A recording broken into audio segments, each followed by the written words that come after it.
saya Fadilah Yulia Risman dengan NIM 252269. Saya di sini akan menyelesaikan tugas matkul yaitu ilmu pendidikan, di mana tugasnya mereview sebuah buku.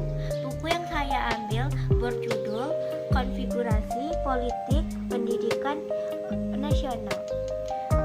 Pengantarnya yaitu Profesor Dr. Andus Haji Ki Supri Yoko BTTA SDU MPD.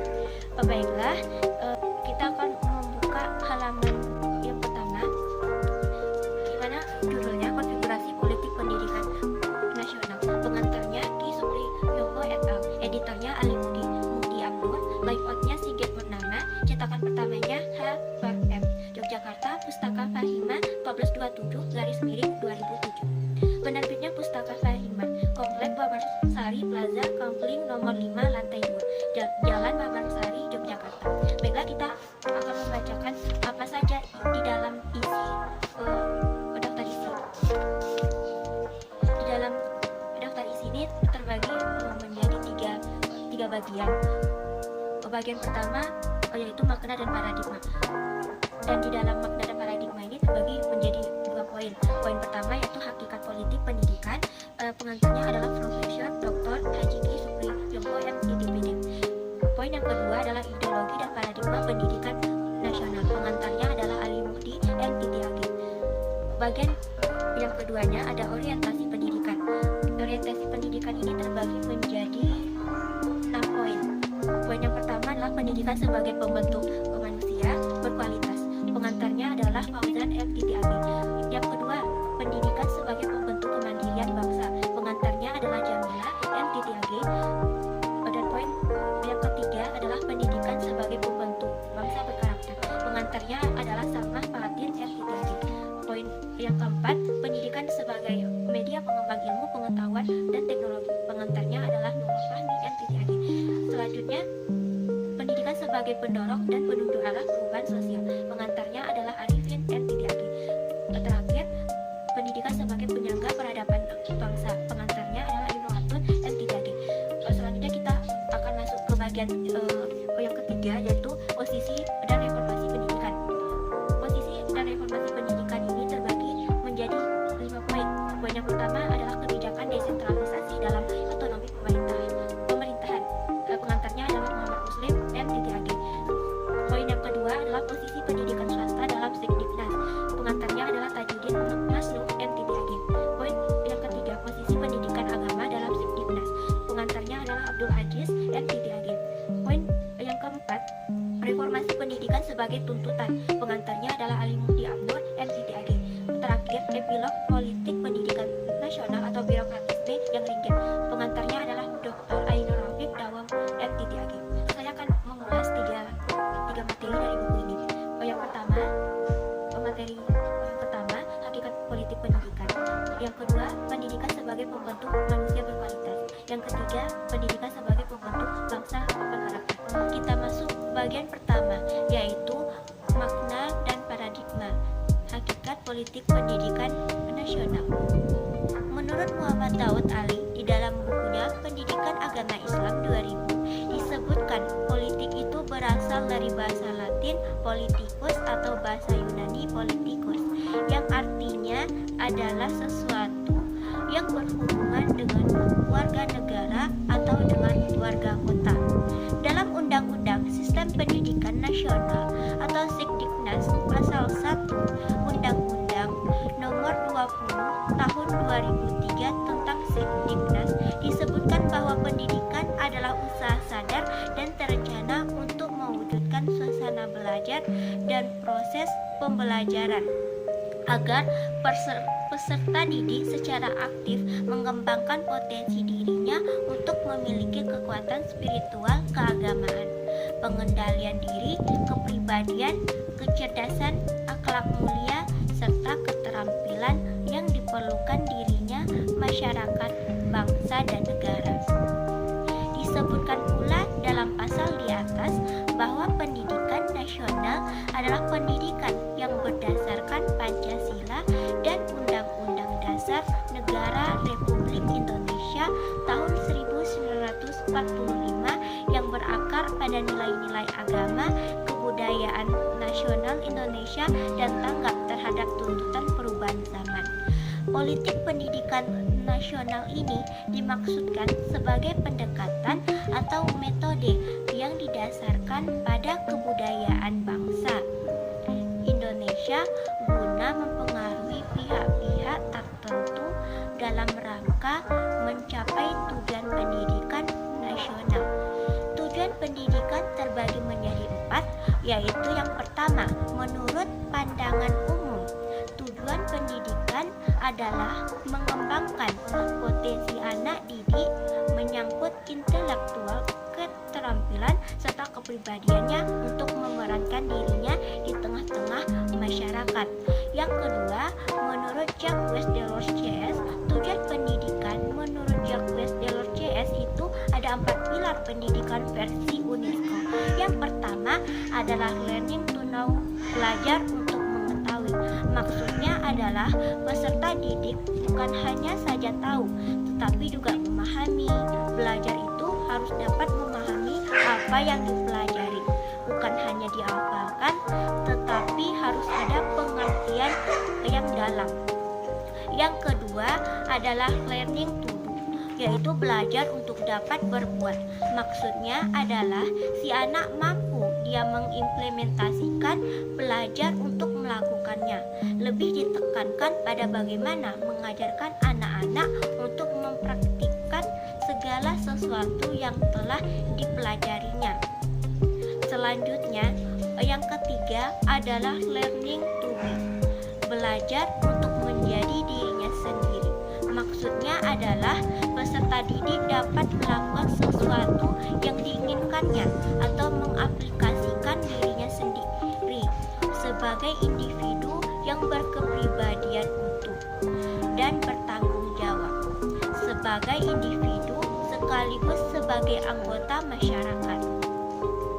Selanjutnya, yang keempat adalah learning to live together, belajar untuk hidup bersama.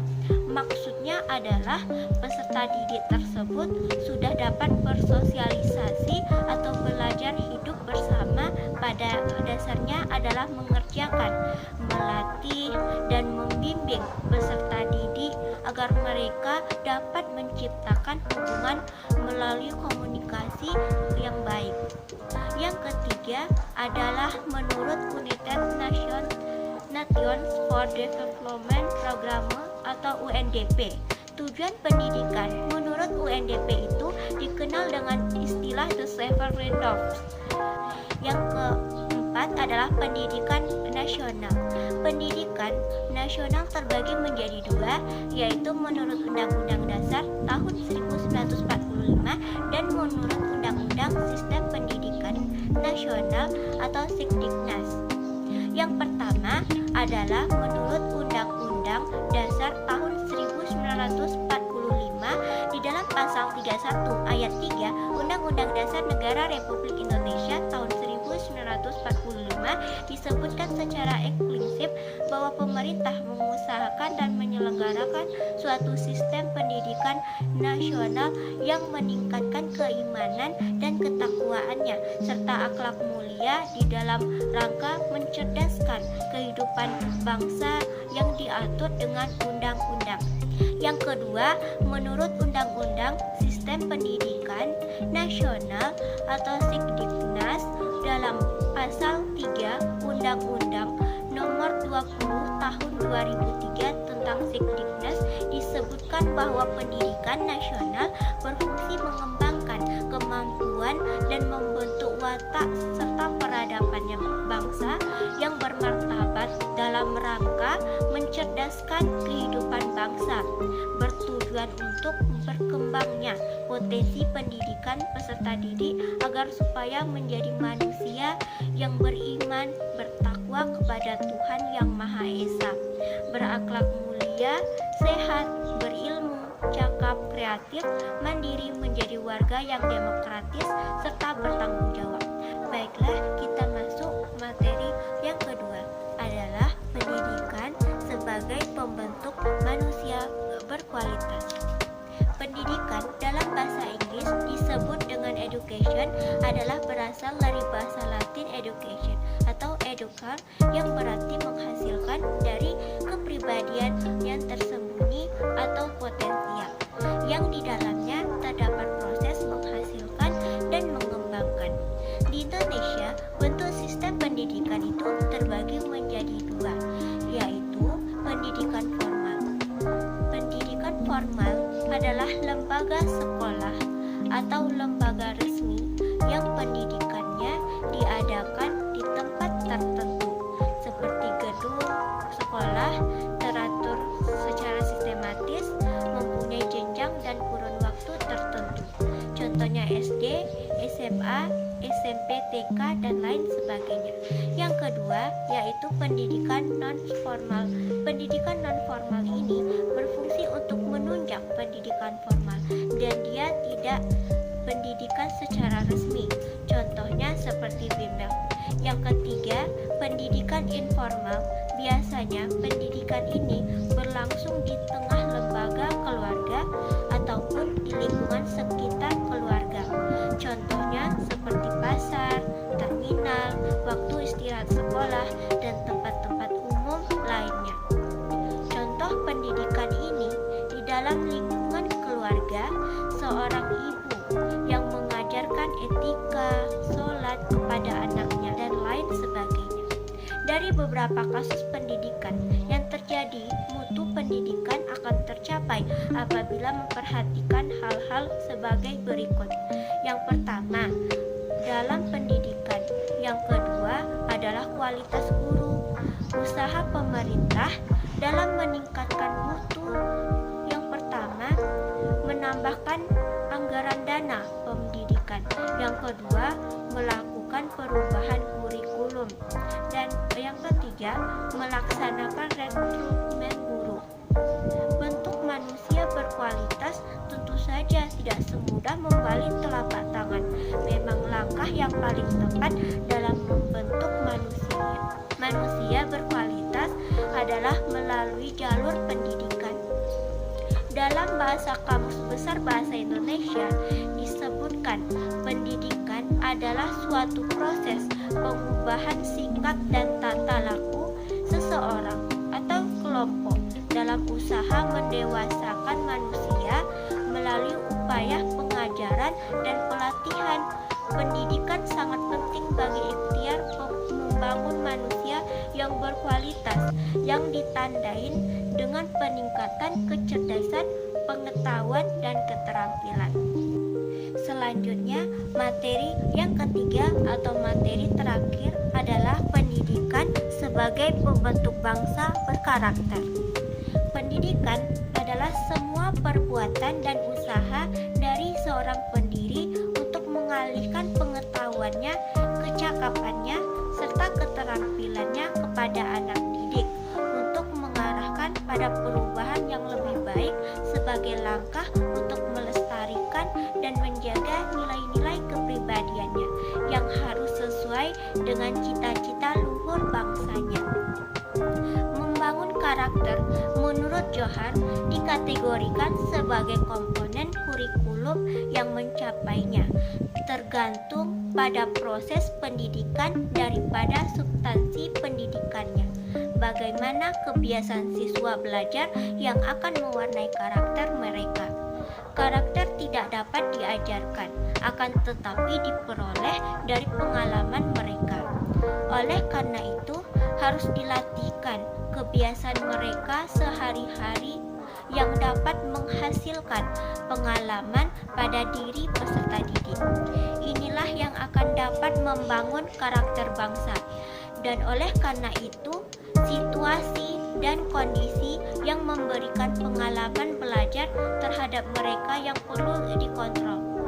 Pembangunan moral dan karakter lebih efektif melalui dialog dengan mendiskusikan kasus nyata yang diangkat melalui proses pelatihan itu. Proses dalam pendidikan terbuka kondusif untuk pembangunan karakter itu. Dengan demikian, apakah pendidikan tidak diartikan mengubah, tetapi lebih mengkoordinasikan agar pemberdayaan potensi dasar manusia dan masyarakat itu menjadi lebih mengalami peningkatan kualitas dan adaptasi terhadap perkembangan lingkungan. Sekian dari saya. Apabila ada kata-kata yang salah, baik pengucapan yang salah ataupun pengucapan kata-kata gelar atau mengreview di dalam buku ini, saya mohon maaf yang sebesar-besarnya. Dan saya akhiri dengan wabillahi taufik walhidayah waridho walinayah. Assalamualaikum warahmatullahi wabarakatuh.